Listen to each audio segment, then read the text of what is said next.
हां, तुला काय वाटते नोटा बंद झाल्यामुळे काय होले, काय झाले? नाही, ते नोटा बंदी केली मोदीजींनी, ते चांगलंच केलं त्यांनी. का बरं?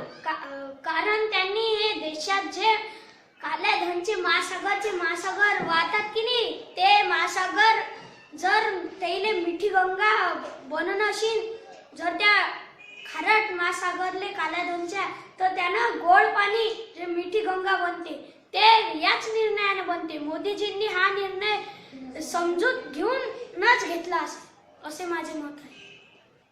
तुझं नाव काय आहे? माझं नाव वेदांत सदानंद डोले. तू कोण्या शाळेमध्ये शिकतो? मी डी निविरा हायस्कूल जळगाव जामोद या शाळेमध्ये शिकतो. बरं, तुला नेमकं काय समजलं या निर्णयामुळे की आपल्याला आपल्या देशाला या निर्णयाचा फायदा होणार आहे? तुला याबद्दल कोणी माहिती दिली सर्व?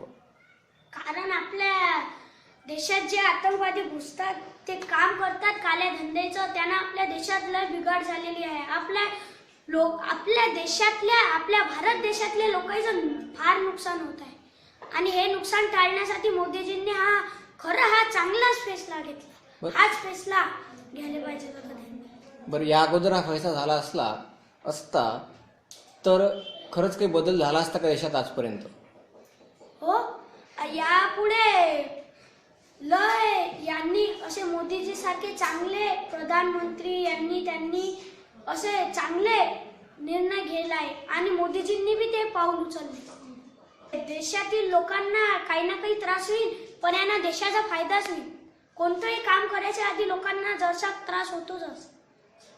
बरं, लोकांचं काय मत आहे जे तू ऐकलं असेल कदाचित टीव्हीवर किंवा मग या निर्णयाबद्दल सामान्य माणसाला याची काय?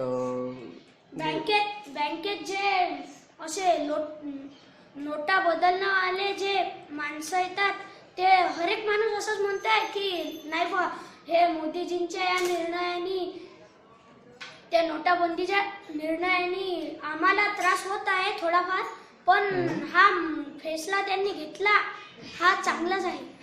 बरं, समजा तू मोठा असता आणि कमावता असता आणि तुझ्याकडे खूप असे पैसे असते, तर तू ते बदलासाठी त्रास घेतला असता काय? हो, मी घेतला असता. कशासाठी?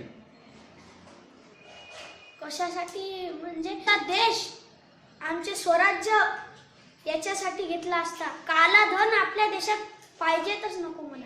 त्यामुळे काय होईल? जर असलं तर काय होईल? असलं तर काय होईल? ते लोक असेच विकतील सर, असे काला धंदा करतील, त्या लोकांना फसवत जातील हे अशी नकली नोट देऊ. अरे हो सर, 100-300 नाही म्हटलं, 500 रुपयाची जे नोट होती नकली, ते 300 रुपयात विकते. काय भेटते त्यांना? 300 रुपये घेतात आणि जे काला धन घेतात ते लोक, त्याचंही नुकसान होते, घरात भरून ठेवतात काला धन. आणि आजकालचे लोक की नाही घरात काला धन जमा करून राहिले आणि जाळून टाकून राहिले. बरं, तू स्वतः जाऊन कुठे बघितली का अशी गर्दी बँकेपुढे, की तू स्वतः त्या लोकांशी बोलला का? हे जळगाव येता जाता ते लोक गर्दी करताना दिसतात या बँक ऑफ महाराष्ट्रामध्ये.